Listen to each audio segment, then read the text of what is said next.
Hei, olen Paasikiviseuran puheenjohtaja Antti Rinne. Olemme yhdessä historian ja yhteiskuntaopin opettajien liiton kanssa tehneet videosarjan, jossa kuvataan ulko- ja turvallisuuspolitiikan asiantuntijoiden avulla erilaisia ilmiöitä. Suomi liittyy virallisesti NATOon 4.4.2023. Tässä jaksossa käydään läpi tätä liittymisprosessia.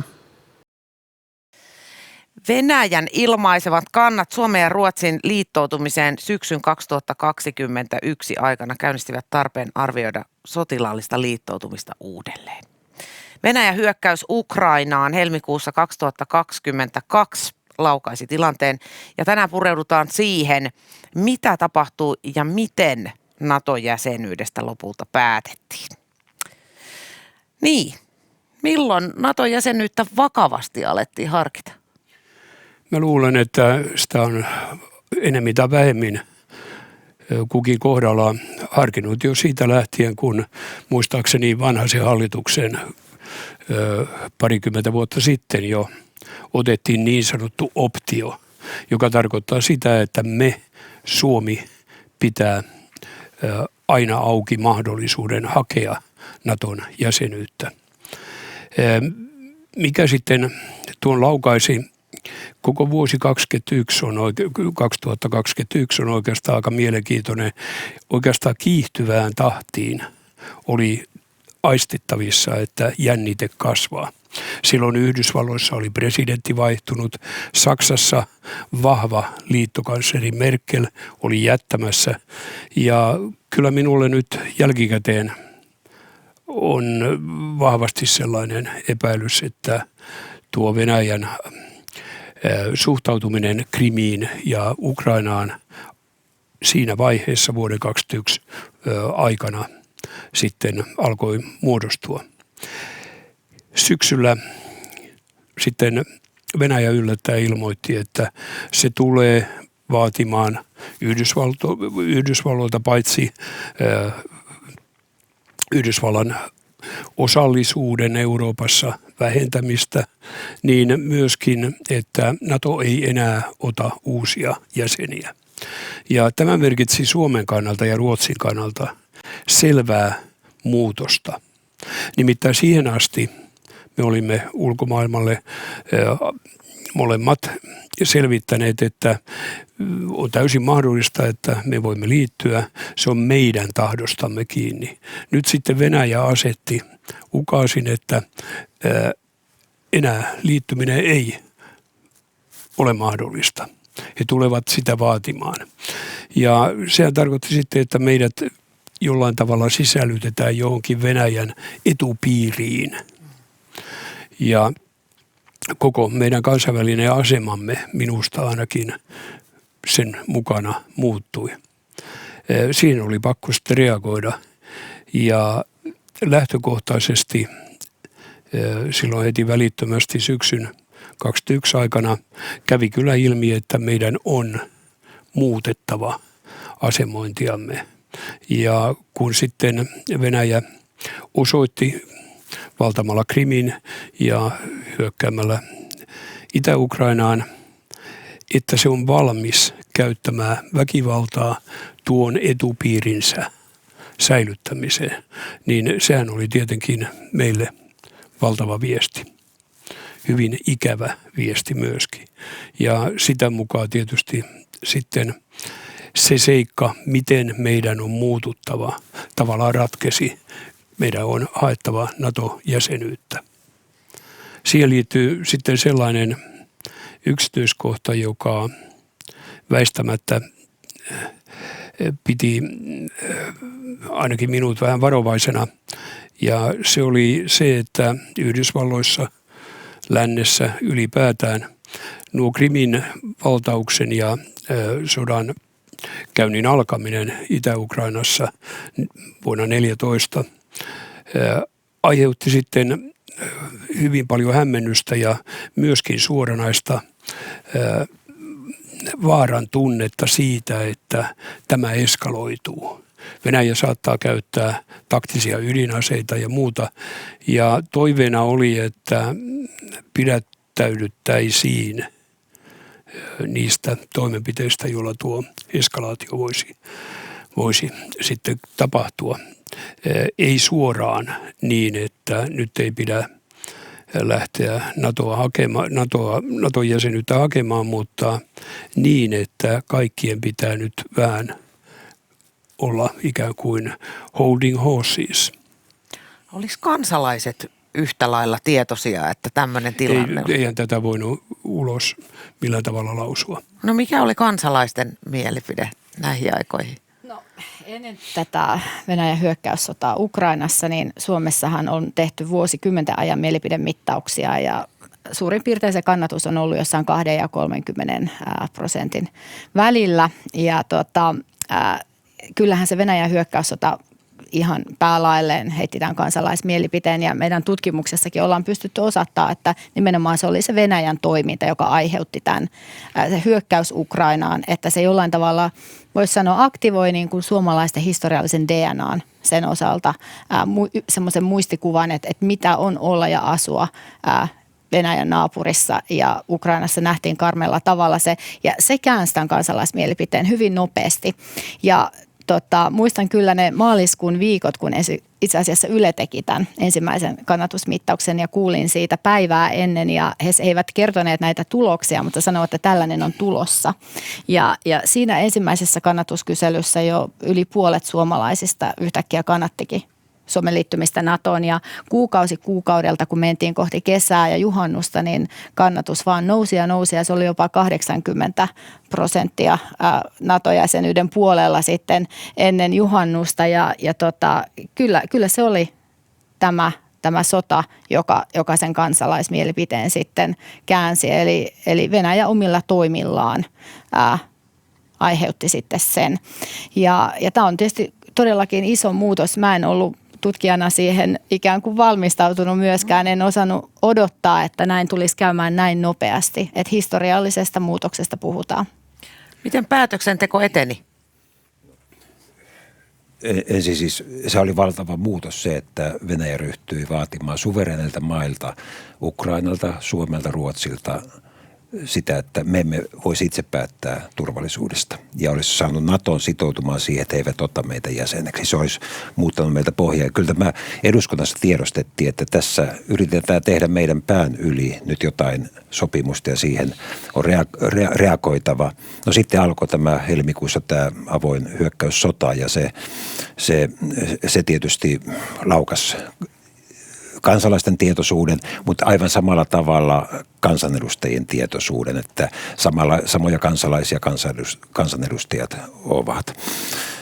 Ja sen jälkeen oli epävarmaa tietysti se, että saadaanko hyväksyntä kaikilta NATO-jäsenmailta ja että miten saadaan Suomessa määriteltyä tahtotila, onko aidosti todella laaja enemmistö valmis liittymään ja siihen sitten luotiin päätöksentekoprosessi, johon kytkettiin tämä eduskunta ja eduskuntapuolueet, koska meillä perinteisesti puolustuspoliittisissa kysymyksissä on pyritty hyvin laajaan parlamentaariseen yhteistyöhön. Ja nyt nähtiin hyvin paljon vaivaa siinä, että kansanedustajat saivat myös sellaisissa salaisissa kokouksissa kaiken sen informaation, mikä oli käytettävissä tästä syntyneestä tilanteesta. No, niin sanotuissa turvatiloissa, joissa ei saanut olla kännyköitä mukana eikä tehdä muistiinpanoja, että pystyttiin jakamaan luottamuksellista tietoa. Ehkä tuohon ihan oikein Iro kuvasit sitä, että Venäjä itse asiassa muutti suomalaisten mielipiteet, kun Brittien pääministeri Johnson kävi Suomessa, niin taisi julkisesti todetakin, että katsokaa peiliin, te tämän teitte, siis venäläisille. Ja tuohon mitä Matti sanoi, niin minusta oli äärimmäisen tärkeää se, että mitä tehdään, se tehdään mahdollisimman laajan yksimielisyyden ja yhteisymmärryksen vallitessa, koska näin merkittävä päätös jollain niukalla enemmistöllä tehtynä olisi aivan varmasti herättänyt jälkikäteen sitten paljonkin polemiikkia. Nyt sitten Suomi käsitteli todella 2 kuukauden aikana perusteellisesti asian. Ja ainakin minä pidin sitä aivan ehdottomana tärkeänä. Toinen ongelma oli sitten se, että ainakin minun mielestäni meidän kohtalon yhteytemme Ruotsiin ei saisi katketa, vaan kuljemme sitten käsi kädessä. Sellainen ratkaisu, jossa Suomi olisi ollut yksinään ja Ruotsi jäänyt ulkopuolelle, olisi jättänyt meidät tavallaan ilmaan. Ja tämä huoli oli kyllä sitten itse asiassa aika pitkävaikutteinen, kun Turkki ja Unkari lähtivät panemaan jarruja meidän molempien jäsenyydelle ja yrittivät siinä sitten Turkki irrottaa Suomen hylkäämään Ruotsin, niin oltiin aika monimutkaisissa kuvioissa. Niin, jos otetaan demokratian näkökulma, niin se kävi jo selväksi, että Suomi oli ihan suorastaan poikkeuksellisen demokraattinen tätä päätöstä tehdessään. Niin onko vertailukohteena esimerkiksi Ruotsi? Tehtiinkö siellä eri tavalla? Minusta Suomi oli tavanomaisen demokraattinen. No, selvä. Siis niin piti tehdä. Niin. Joo. Meillä on tässä meidän parlamentaarisessa järjestelmässä Suomessa ja Ruotsissa on traditioero olemassa ja Ruotsissa se päätöksenteko oli enemmän hallituskeskeistä ja hallituspuoluekeskeistä. Meillä eduskunnassa omaksuttiin se, että sitten kun hakemuspäätöksestä eduskunta teki omalta osaltaan poliittisen tahdonmuodostuksen, siinä ei ollut mitään niin sanottua puolueiden sisäistä ryhmäkuria, vaan vapaat kädet. Ja lopputulos oli 188 ääntä puolesta, 8 vastaan ja 3 oli poissa. Ja uskotaan, että se oli se tapa, jolla sidottiin tosiasiassa lukuisiksi kausiksi myös tästä eteenpäin.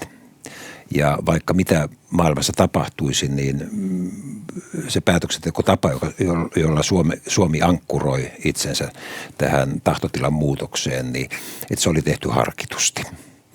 Ja toivottavasti se pitää. No mitä NATO-jäsenyys tarkoittaa meille arjessa? Se tarkoittaa meidän turvallisuutemme olennaista lisääntymistä. Se on yksi, mutta epäilemättä tärkeä tekijä meidän turvallisuudessamme, mutta kyllä minä nostan edelleen tämän kansallisen tahdon ja kyvyn melkein samalle sijalle. Tänä päivänä puhutaan myöskin sitten taas kertaalleen paljon myöskin Euroopan unionin osuudesta. No, toivottavasti sekin kehittyy. Turvallisuus on sellainen kokonaisvaltainen asia, että mitä useampia turvallisuustukia meillä on, sen parempi meidän olla. Sen vuoksi ei oikeastaan yhden kortin varaan voi koskaan heittäytyä. Ja sotaa ei toivota. Sitä ei toivota ja NATO on historian ehkä vahvin sotilasliitto, jos vain sen poliittinen eheys kestää. Ja se on pelote, jolla saavutetaan se, että sota ei koskaan edes kukaan yritä. Tämä on toivottavasti se, mitä tapahtuu. Pitää olla vahva välttääkseen sodan.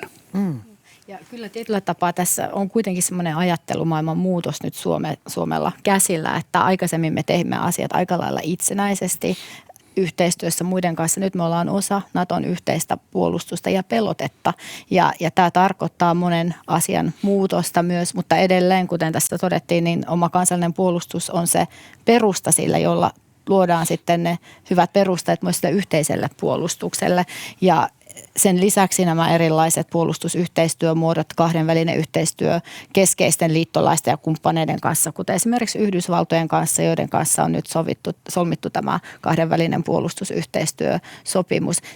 Tuskin sitä olisi tullut, jos Suomesta ei olisi tullut Naton jäsentä. No mitä te haluaisitte sanoa tästä aiheesta 9-luokkalaisille tai lukiolaisille?